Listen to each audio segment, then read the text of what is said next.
Hi everyone. आज जो हम टॉपिक डिस्कस करने वाले हैं दैट इज पार्टनरशिप।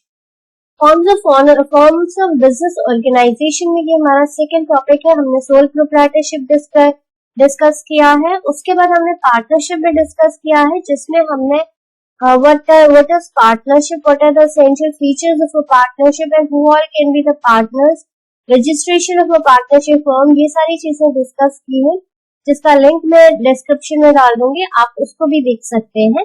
आज जो हम पढ़ने वाले हैं that is advantages and disadvantages of a partnership business. Now what is partnership? Section 4 of the Indian Partnership Act defines partnership as partnership is the relation between persons who have agreed to share the profits of a business carried on by all or any one of them acting for all. Partnership क्या है? Partnership is a relation between persons. Relation between persons मतलब हमारी partnership firm में क्या होने चाहिए? Minimum of 2 person होने चाहिए, बिकॉज अगर एक इंडिविजुअल बिजनेस खोलता है तो उसे हम सोल प्रोप्राइटरशिप कहते हैं। तो दैट इज वाई पार्टनरशिप में जो मिनिमम नंबर ऑफ मेंबर्स होने चाहिए वो 2 होने चाहिए, minimum of 2 number of peoples. और उनके बीच में क्या होना चाहिए? उनके बीच में एक एग्रीमेंट होना चाहिए। They have agreed to share the profit of a business.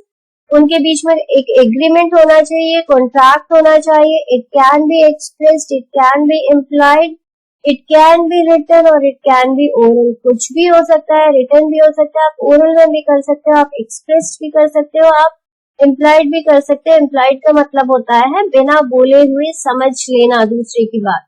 तो हो सकता है कि आपका जो एग्रीमेंट है वो इम्प्लाइड भी हो सकता है, बट एग्रीमेंट होना चाहिए उन 2 या 2 से ज्यादा लोगों के बीच में। मैक्सिमम नंबर ऑफ पीपल इसमें जो होने चाहिए that is 50 number of people. Now share the profit of the business. इसमें दूसरा हमारा जो मोटिव होता है that is profit of the business. Profit और लॉस जो होता है उसको पार्टनर्स आपस में शेयर करते हैं।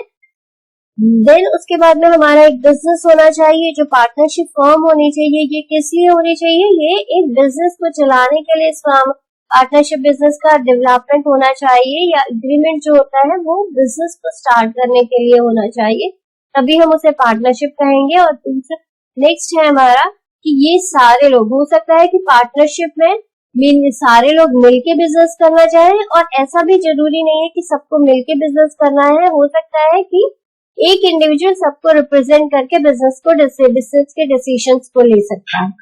तो पार्टनरशिप का मतलब क्या हुआ? 2 या 2 से ज्यादा लोग मिलके कोई बिजनेस स्टार्ट करते हैं, अपना एक एग्रीमेंट बनाते हैं, अपने बिजनेस के प्रॉफिट एंड लॉस को शेयर करने के लिए बात करते हैं, तो उसे हम पार्टनरशिप बिजनेस कहते हैं। Now, what are the advantages of a partnership business? खोलने के क्या एडवांटेजेस? सबसे पहला एडवांटेज तो ये है कि इजी फॉर्मेशन होता है। हमारा जो पार्टनरशिप बिजनेस है उसके लिए रजिस्ट्रेशन कंपलसरी नहीं है, government procedures, cumbersome legal procedures नहीं है। कोई भी 2 या 2 से ज्यादा लोग मिलके अपना बिजनेस स्टार्ट करने के लिए बात कर सकते हैं और अपने बिजनेस को स्टार्ट कर सकते हैं। रजिस्ट्रेशन कंपलसरी नहीं है, गवर्नमेंट को जाके कोई डॉक्यूमेंट सबमिट नहीं करने होते हैं। तो that is why we say कि इजी प्रोसीजर है, आप अपना बिजनेस स्टार्ट कर सकते हैं। You can agree upon terms and conditions discuss कर सकते हैं। इसके अलावा आप कभी भी अपने बिजनेस को बंद भी कर सकते हैं, तो उसके लिए भी गवर्नमेंट से परमिशन नहीं लेनी होती। ना खोलने के लिए गवर्नमेंट से परमिशन लेनी है, ना बंद करने के लिए गवर्नमेंट से परमिशन लेनी है। कोई लीगल डॉक्यूमेंट्स गवर्नमेंट को सबमिट नहीं करने। हाँ, ऑप्शंस जरूर अवेलेबल है कि आप अपने बिजनेस को रजिस्ट्रेशन करवा सकते हैं, आप पार्टनरशिप डीड बना सकते हैं। तो these are all optional things. तो हमारा जो पार्टनरशिप बिजनेस स्टार्ट करना है वो ओपन करना भी इजी है एंड क्लोज करना भी इजी है। That is why we say कि हमारी इजी फॉर्मेशन होती है, इसके लिए बहुत लेंथी डॉक्यूमेंटेशन प्रोसीजर नहीं होती है। नेक्स्ट हमारा जो एडवांटेज है that is more capital in terms of, अगर हम सोल प्रोप्राइटरशिप की बात करते हैं तो हमारा जो सोल प्रोप्राइटर होता है वो एक इंडिविजुअल होता है जो अपना बिजनेस स्टार्ट करता है। इन केस ऑफ पार्टनरशिप हम लोग 4 लोग मिलके, 5 लोग मिलके, 10 लोग मिलके बिजनेस अपना स्टार्ट कर सकते हैं। That is why we say कि इसमें comparatively when we compare it with sole proprietorship, हमारा जो कैपिटल होता है वो ज्यादा होता है, क्योंकि अगर 10 लोग, फॉर एग्जांपल 10 लोग मिलकर अगर एक बिजनेस स्टार्ट कर रहे हैं तो 10 लोग अपने कैपिटल लाएंगे तो वो ज्यादा कैपिटल होगी।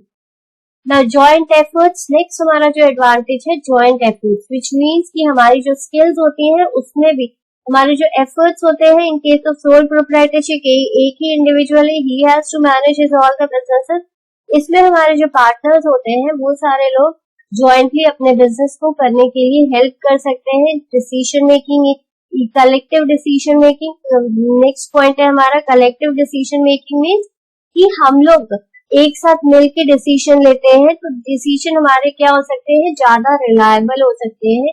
Every individual is using his specialised skill, हर इंडिविजुअल के पास कुछ ना कुछ एडिशनल स्किल्स होंगी जो आपस में मिलकर वो लोग अगर डिसीजन लेते हैं तो वो ज्यादा अच्छे डिसीजन हो सकते हैं। नेक्स्ट हमारा जो एडवांटेज है that is efficient administration. Efficient administration का मतलब कि हमारा जो बिजनेस है वो उसे ज्यादा अच्छे से चला सकते हैं, हम अपने प्रोडक्टिविटी को मैक्सिमाइज कर सकते हैं, क्योंकि ज्यादा लोग हैं, एफर्ट्स ज्यादा पुट हो सकते हैं, स्पेशलाइज स्किल्स हम ले सकते हैं, हमारे पास कैपिटल भी ज्यादा है जिससे कि हम स्पेशलाइज सर्विसेज भी हायर कर सकते हैं। तो that is why we say कि हमारा जो एडमिनिस्ट्रेशन होगा, हमारा जो बिजनेस होगा, जो एडमिनिस्टर किया जाएगा वो ज्यादा अच्छे से हो पाएगा। नाउ नेक्स्ट हमारा है advantage that is sharing of risk. Business में, पार्टनरशिप बिजनेस में क्या है, we are sharing the profit and loss also, तो विच मीन्स दैट प्रॉफिट जो है वो सारे लोग मिलकर बांटेंगे, तो अगर इन केस ऑफ लॉस होता है then also it is not one individuals loss, उस लॉस को भी हर इंडिविजुअल बांटेगा। तो that is why we say कि हमारा इसमें जो रिस्क होता है वो कंपैरेटिवली कम होता है, because the risk is also shared by each and every individual. तो जो हमारा लॉस होता है वो हमारा शेयर किया जाता है with all the partners. That is why we say कि हमारी जो रिस्क होती है उसकी भी शेयरिंग हो रही है। फ्री फ्रॉम लीगल फॉर्मेलिटीज, ये हमने फर्स्ट स्टेप में ही पढ़ा है कि हमारे बिजनेस को स्टार्ट करने के लिए हमारी कोई कमरसम लीगल फॉर्मेलिटीज नहीं है। हम बिना गवर्नमेंट की परमिशन लिए हुए, बिना गवर्नमेंट को बताए हुए अपने बिजनेस को स्टार्ट कर सकते हैं एंड बंद भी कर सकते हैं।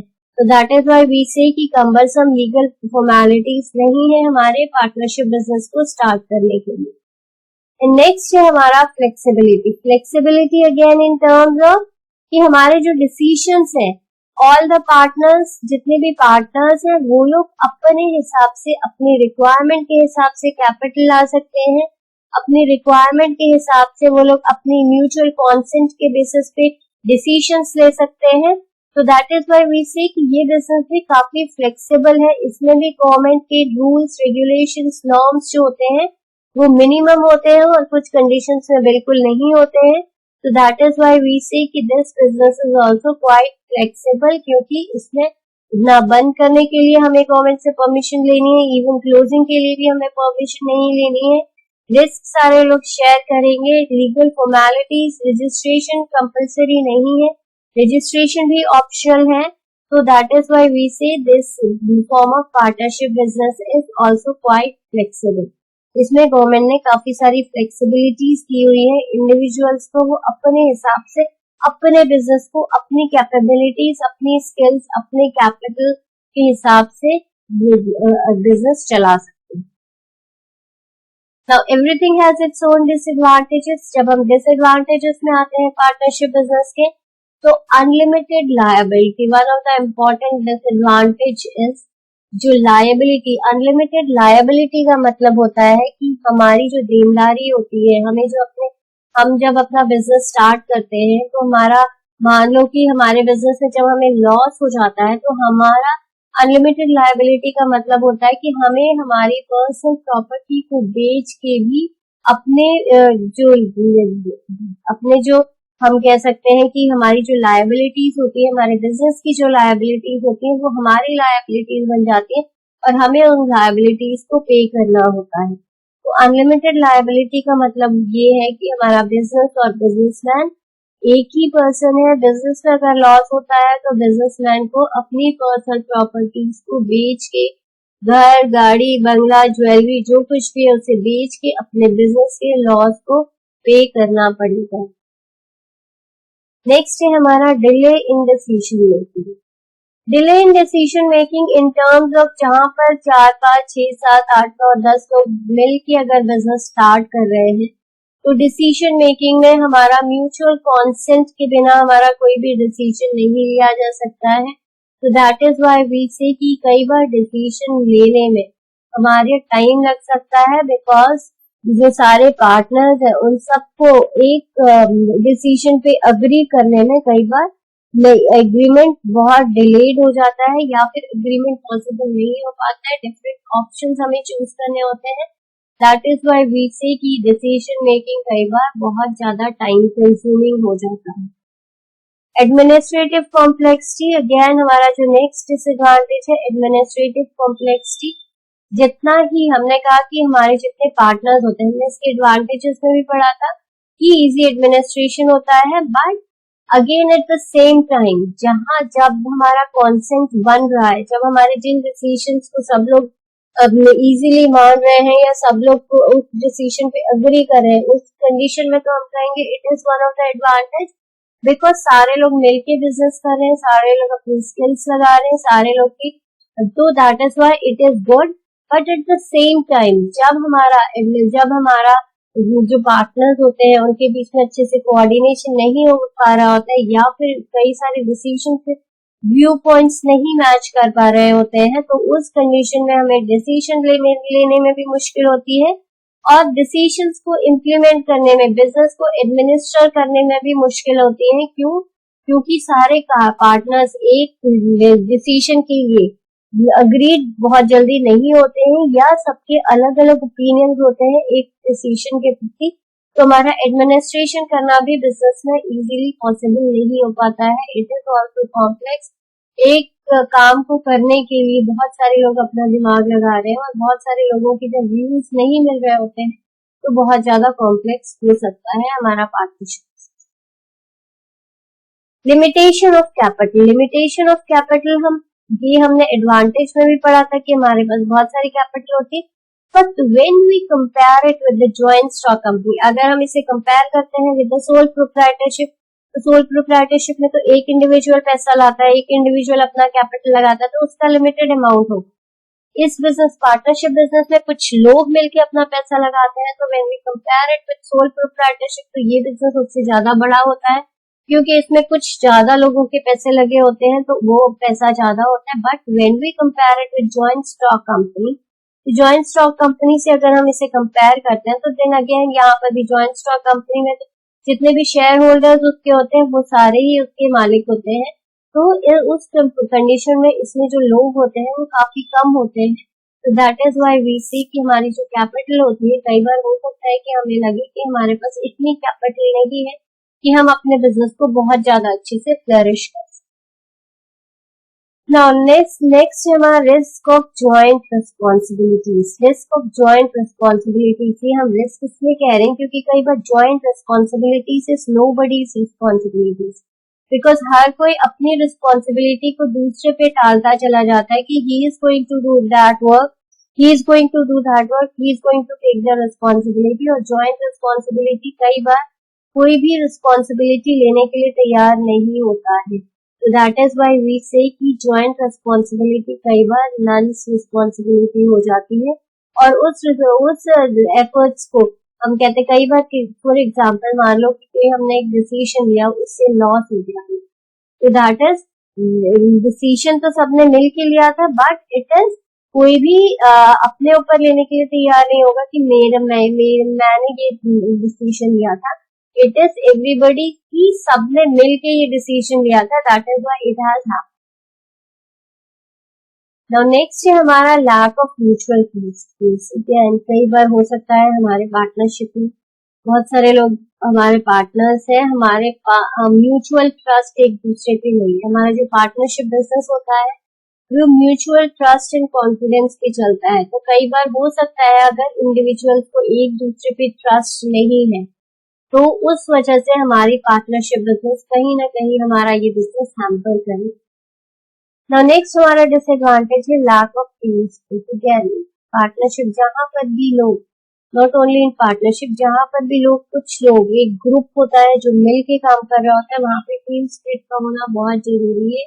अगर हमारी टीम स्पिरिट नहीं होती है तो हमारा जो काम होता है वो ठीक से नहीं हो पाता, या हम कह सकते हैं कि हमारा जो कोऑर्डिनेशन है, हमारा जो बिजनेस है वो बहुत अच्छे से कोऑर्डिनेशन के बिना नहीं चल सकता है। टीम स्पिरिट में अगर हमारी एक टीम है तो उसमें इंडिविजुअल वर्क उतना इम्पोर्टेंट प्लेस नहीं, इम्पोर्टेंट फैक्टर नहीं होता है। हमें हर किसी के काम को देखना होता है, और अगर हमारी टीम का काम पूरा होता है तभी हमारे काम को हम अच्छा कह सकते हैं। बिकॉज अगर मान लो मैंने अपना काम पूरा कर लिया लेकिन मेरी टीम परफॉर्म नहीं कर पाई तो उसका कोई फायदा नहीं होगा। तो in the same way organise partnership में भी हमें सिर्फ एक इंडिविजुअल को अपने आप को नहीं देखना होता है, या अपने काम को नहीं देखना होता है, या अपने एफर्ट्स को नहीं देखना होता है।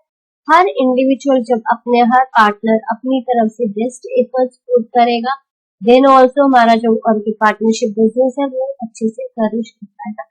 तो कई बार ऐसा हो सकता है कि हमारी लैक ऑफ टीम स्पिरिट की वजह से हमारा बिजनेस सफर कर रहा है, हम सब लोग मिलजुल के काम नहीं कर रहे हैं।